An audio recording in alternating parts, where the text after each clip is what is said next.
Tim Pool recently hosted a man named Stephen Marsh, the author of The Next Civil War, on his show, Timcast IRL, and they had a conversation that seriously caught my curiosity. Marsh brought up how Canadians like himself are confused by many debates Americans have with one another, and he used the abortion debate as an example. According to Marsh, Canadians see it as a one-sided issue because if you hate abortion, you should want it to be made easy because statistically, ease of access leads to fewer abortions. So abortion abolitionists are only working against their own interests.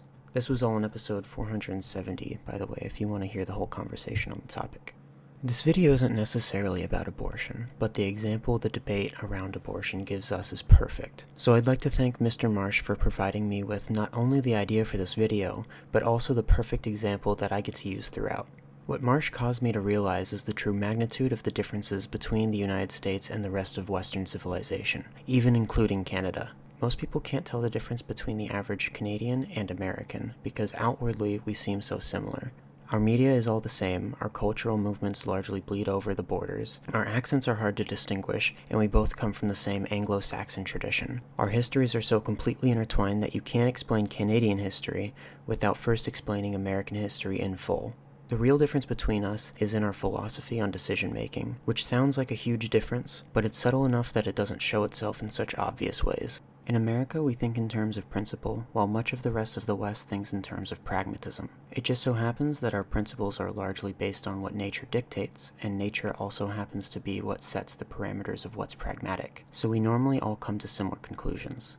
As I've said, our cultures are extremely intertwined, so the lines are nowhere near concrete.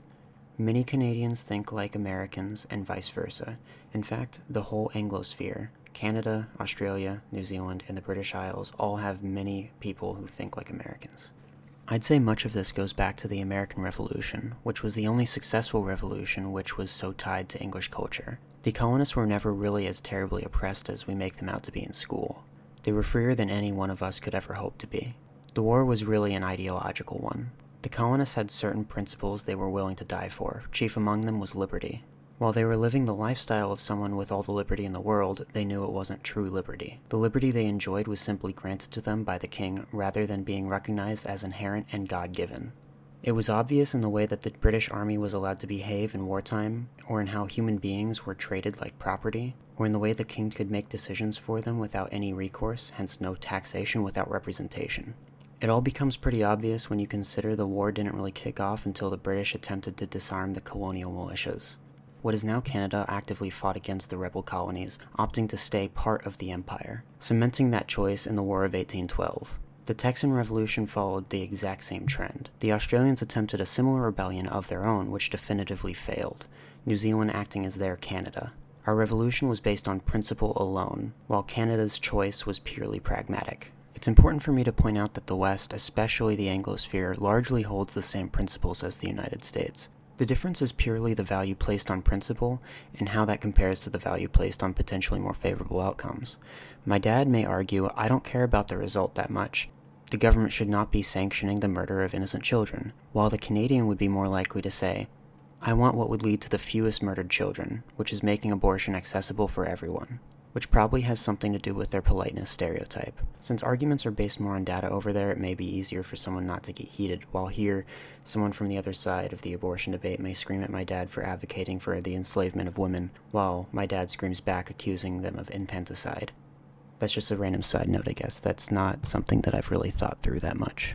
The purpose of pointing this out is more to get people to understand one another and more effectively speak to each other. It seemed Marsh and Tim were talking past one another throughout the show because they weren't accounting for the fact that they were both speaking to foreigners who didn't share their same worldview.